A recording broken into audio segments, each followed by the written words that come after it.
Hi, em xin chào tất cả mọi người nhá. Đến với clip tiếp theo của em nhá.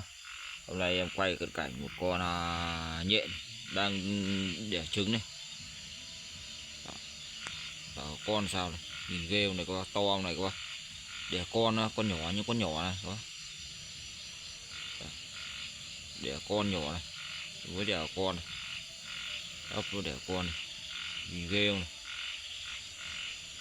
to chưa? Với đẻ con này các bác, nhìn đục lại chưa?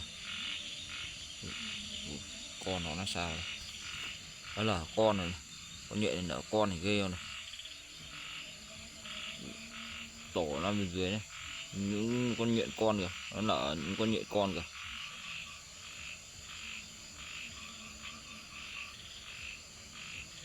Đã chưa?